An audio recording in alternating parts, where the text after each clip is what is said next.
நன்று மாணவர்கள், நாங்க இப்ப வெற்றிக்கனிகள் என்கின்ற பயிற்சியின் வினாத்தாள் 2ல தமிழ் பாடப்பரப்பின் 2வது பக்க வினாக்களுக்கு விடையளிப்பதற்காக கடந்த காணொலியில வகுப்பில உங்களுக்கு சொல்லிலக்கணம் பற்றிய ஆரம்ப அறிவை தந்தனான். அதை அடிப்படையாக வைத்துக் கொண்டு நாங்கள் பயிற்சிகளை செய்து எங்களை முன்னேற்றிக் கொள்வோம். இப்ப இதுல 7வது வினா, முதலாவது வினாவின் உபபகுதியான 7வது வினா, சிட்டுக்குருவி பறந்து சென்றது எனும் வாக்கியத்தை பன்மையில் எழுதுக கேட்கப்படுது. இந்த வாக்கியம் தவறில்லை, ஒருமை வாக்கியம், உயர்திணை ஒருமை வாக்கியம். இப்ப இதுல சிட்டுக்குருவி என்ற சொல்லுக்கு நாங்கள் சொல்லிலக்கணப்படி திணை பால் எண் இடம் பார்ப்போமாயிருந்தால், சிட்டுக்குருவி என்பது அகரிணை, பால் ஒன்றன் பால், எண் ஒருமை, இடம் படக்கை. அப்ப சிட்டுக்குருவி அகரிணை. அப்ப இது பயனிலை சொல் சென்றது என்பதும் அகரிணை. அப்ப நாங்க இதை பன்மையாக மாற்றுகின்ற போது எண் மாற்ற போறோம். சிட்டுக்குருவிகள், அதாவது அகரிணை பன்மை. சென்றன, பறந்து சென்றன. அப்ப சென்றன என்பது அகரிணை பன்மை வாக்கியம். சரி, அப்ப நாங்க எந்த 2 சொற்களை மாற்றினோம் என்றால், எழுவாய் சொல்லையும் பயனிலை சொல்லையும் மாத்திரமே நாங்கள் மாற்றினோம் என்பதை கவனத்தில் கொள்ளுங்கள். பறந்து என்பதை மாற்ற வேண்டிய அவசியம் இல்லை. ஒரு வாக்கியத்துல சொல்லிலக்கண அடிப்படையில் திணைபால எண்ணிடம் என்பதை நாங்க அந்த எழுவாய்க்கும் பயனிலைக்கும் ஒத்திருக்கிறார் என்று பார்க்கணும். ஏனென்றால் எழுவாய் சொல் அதாவது காலத்தை உணர்த்தாது, பயனிலை சொல்லான் காலத்தை உணர்த்தும். அப்ப அதற்கேற்ப சொல்லில வேறுபாடு ஏற்படலாம். ஆகவே நாங்கள் இதுல சிட்டுக்குருவிகள் என்பது அகரிணை பலவின்பால், சிட்டுக்குருவி என்பது அகரிணை ஒன்றன்பால், சிட்டுக்குருவிகள் என்றால் அகரிணை பலவின்பால் பன்மை படக்கை. அதற்கு சென்றது என்பது ஒருமை, அகரிணை ஒருமை. அதற்கு சென்றன என மாற்றுவோமாயிருந்தால் அகரிணை ஒன்றன்பால் அகரிணை பலவின்பால் பன்மை படக்கை ஆகும். அப்ப இந்த 2 சொற்களை மாற்றி பறந்து என்பதை மாற்றாமல் அப்படியே எழுதினால் எங்களுக்கு புள்ளி கிடைக்கும். சரி பிள்ளைகள், இனி 2வது வினாவில் நுழைவோம். இதுல சொற்களுக்கு எழுத்து கூட்டி வாசிக்கிறது. நாங்க பேச்சு வழக்கு வேற, எழுத்து வழக்கு வேற என்பதை புரிந்து கொள்ளுங்க. பேசுகின்ற போது நாங்கள் சொல்லிலக்கண தவறு விட்டால் அது பிரச்சனை இல்லை. ஆனால் எழுதுகின்ற போது சொல்லிலக்கண தவறுகள் விடக்கூடாது. என்ன காரணம் என்றால், பேசுவது என்பது ஒருவர் சொல்வதை மற்றவர் புரிந்தால் போதும்.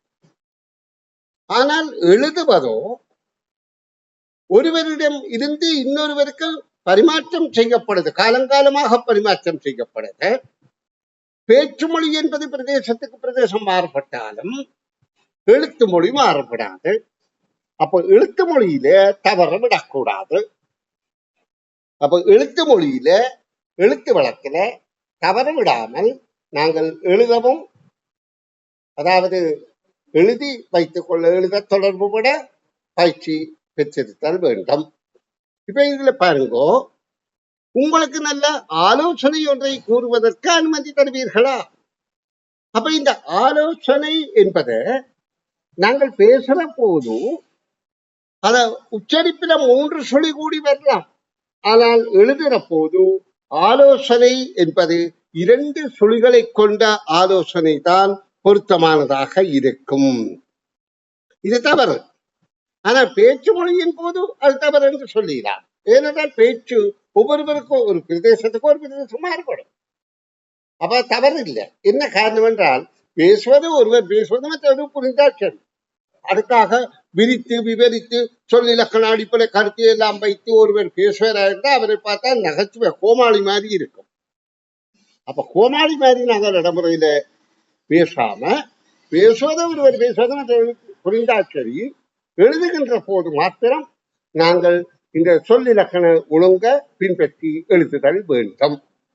அடுத்தது, நீங்கள் வேகமாக ஓடி இருந்தால் நிச்சயம் வெற்றி பெற்றிருக்கலாம். நிச்சயம் என்பது இட்டன்னா போட்டா தவறு, நிச்சயம். அப்ப இதுல எழுத்துப்பிழை இல்லாம நாங்க எழுத பழகிறதுக்கு பேச்சு அறிவை மட்டும் வைத்து எழுதாமல் வாசிப்போம். அதாவது எங்களுக்கு வருகின்ற பாட புத்தகங்கள் சரி, பயிற்சிகள் சரி, பொழுதுபோக்குக்குரிய சஞ்சிகைகள் சரி, அந்த பயிற்சி அது எல்லாமே எழுத்து வளர்க்கலான் இருக்கும். அதுல தவறுகிறாது. அதுல தவறு விட்டால் அது அவரின்றி அறியாமையாக இருக்கும். அப்ப அப்படியாக நாங்கள் படித்து எங்களுடைய எழுத்தறிவை சரியாக வைத்துக் கொள்வோம். இதே போன்றுதான் அடுத்ததும் கீழே தரப்பட்டுள்ள ஒவ்வொரு வாக்கியத்திலும் தடித்த எழுத்துக்களில் உள்ள சொற்றொடருக்கு பொருத்தமான கருத்தை அடைப்புக்குள் இருந்து தெரிவு செய்து அதன் கோடிருக்க. அதாவது இங்கு தரப்பட்ட சொற்களுக்கு பொருத்தமான கருத்து, மிக பொருந்தக்கூடிய கருத்தை தான் நாங்கள் இங்க கண்டுபிடிக்க சொல்லி இருக்கிறார்கள். ஏனென்றால் பல சொற்கள்ல சொல்லி விவரிக்கின்ற சில விடயத்தை ஒரு சில சொற்களிலேயே புரிய வைக்க முடியும். அது செயற்கையாக உருவாக்கப்பட்ட நீர்த்தடாகம். அப்ப இயற்கை செயற்கை என்பதற்கு மாறுபாடு எங்களுக்கு தெரியும். இயற்கை என்றால் தானாகவே இடம்பெறுவது, எங்கட முயற்சி இல்லாமல் தானாகவே உதயமாவது இயற்கை. செயற்கை என்பது யாரோ நாங்களோ என்னவோ செயற்கையாக செய்யப்படுவது. இப்ப நிலநீர் ஐம்பூதங்கள், நிலநீர் தீ காற்று என்பதெல்லாம் இயற்கை. பூமியில உள்ள அனைத்துமே இயற்கை. அதில இயற்கையாக உருவாக்கப்பட்ட அனைத்தையும் நாங்கள் அதை கொண்டுதான் செயற்கையாக வேறு ஒரு பொருளாக உருவாக்குகின்றோம். நாங்கள் எங்களுடைய அறிவை பயன்படுத்தி செய்வது செயற்கை. அப்ப நாங்க ஒரு மரத்தை விதியை நட்டு அதுல இருந்து மரம் பட்டால் அது செயற்கை என்று கருத வேண்டாம். அது அந்த விதையில இருக்கிற சக்தி தான் விதையில உள்ள உள்ளீடு அதுகள்லாம் மரமாக வந்திருக்கு. அது இயற்கை. நாங்க ஒரு கட்டிடம் கட்டினால் அது செயற்கை. அப்ப செயற்கை என்பதற்கும் இயற்கை என்பதற்கும் வித்தியாசம் தெரிந்தபடியால் இதுல செயற்கை என்பதற்கு பொருத்தமானது எதனாலோ செய்யப்பட்டது. இயற்கை என்பது தானாகவே உருவாகப்பட்டது. அடுத்தது, மாணவனது படிப்பு முடிந்தது, குருவிடம் ஆசி பெற்றார். ஆசி என்பது வாழ்த்து, ஆசீர்வாதம். அப்ப ஆசீர்வாதம் என்றது நாங்கள் குருவிடம் அவரிடமிருந்து நாங்கள் கற்ற பிறகு அவர்கிட்ட மிக பணிவாக சென்று அவருடைய ஆசீர்வாதத்தை நாங்கள் பெற வேண்டும். அப்பதான் அந்த கற்றது பயனுள்ளதாக இருக்கும். அப்ப ஆசி என்பது ஆசீர்வாதம். நான்காவது பயிற்சியை பார்ப்போம். கீழே தரப்பட்டுள்ள வாக்கியங்கள் ஒவ்வொன்றிலும் உள்ள வெற்றிடத்துக்கு பொருத்தமான சொல்லை அடைப்புக்குள் இருந்து தெரிவு செய்து அதன் கீழ் கோடு இருக்க. பெரியோரின் அறிவுரைகளை கேட்போம், அதன்படி நடப்போம். இங்கு அறிவுரை என்பது ஆசீர்வாதமா புத்திமதியா என கேட்கப்படுது. அறிவுரை என்பால் அது புத்திமதிதான். புத்திமதி அதாவது எங்களுக்கு ஆலோசனை கிடைப்பது புத்திமதி. அப்ப இங்க அறிவுரை என்றதை நாங்கள் புத்திமதிதான் என்பதை புரிந்து கொள்கின்றோம். அடுத்த கேள்வி, ஏனைய உயிர்களிடத்தில் ஈன இரக்கம் காட்டுங்கள். இங்கு ஈன இரக்கம் என்பது தயவு தாட்சண்யம். அதாவது ஈன இரக்கம் என்பது நாங்கள் ஒரு ஜீவராசி, அதே போல இன்னொரு ஜீவராசியும் எங்களை போன்ற உணர்வுகள்லாம் அதற்கு இருக்கும் என்பதை புரிந்து அதற்கு மதிப்பளித்தல். ஏனென்றால் எங்களுக்கு உடல்ல வாதங்கள் வருகின்ற போது நாங்கள் வேதனைப்படுகின்றோம். அதே மாதிரி தனிமற்ற உயிரினமும்.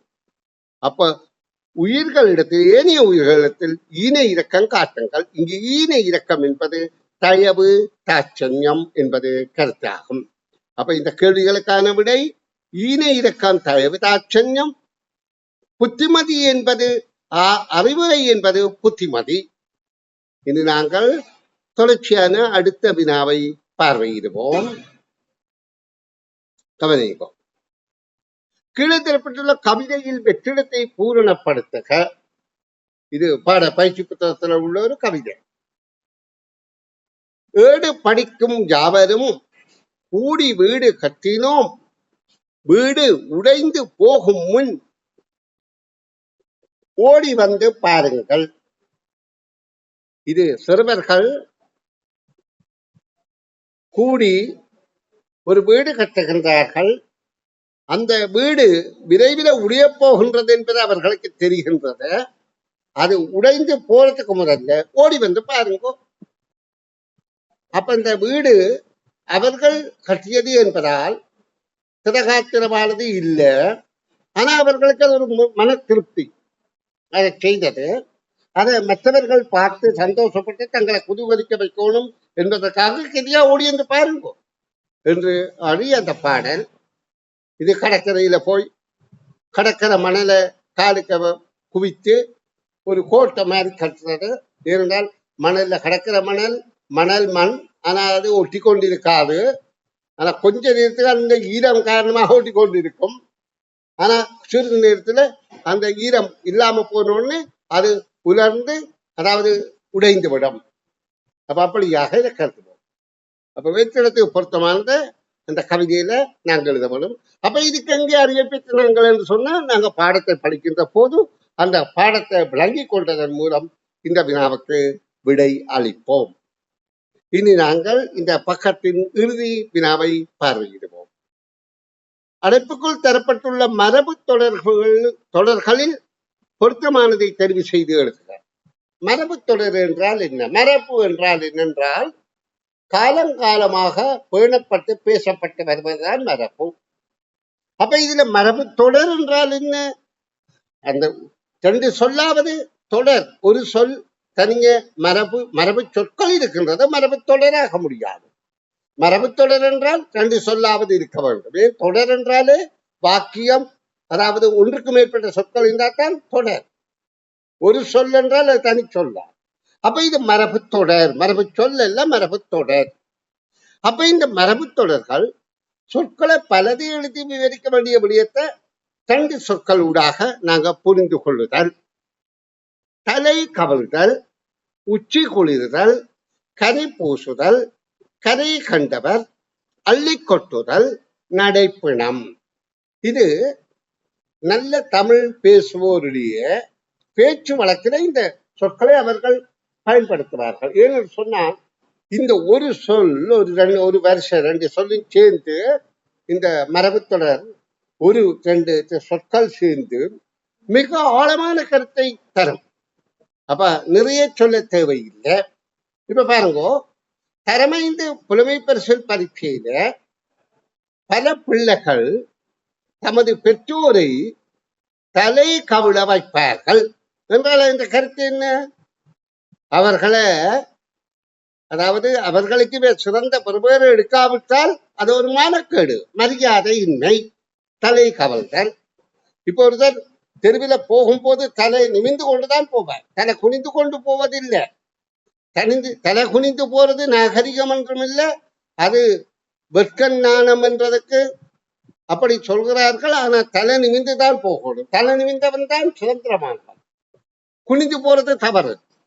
அப்ப தலை கவிழ்வது என்பது மற்றவர் தங்களை பார்க்க கூடாது, தாங்கள் நிறைய தவறு செய்திருக்கிறோம், அப்ப அவர்கள் தலை குனிந்து கொண்டு செல்கிறார்கள். உச்சி குளிர்தல் என்றால் தலைமைந்து புலமை பரிசில் பரீட்சையில நிறைந்த புள்ளிகள் பெற்றால் பெற்றோர் உச்சி குளிர்வார்கள், சந்தோஷம் அடைவார்கள்.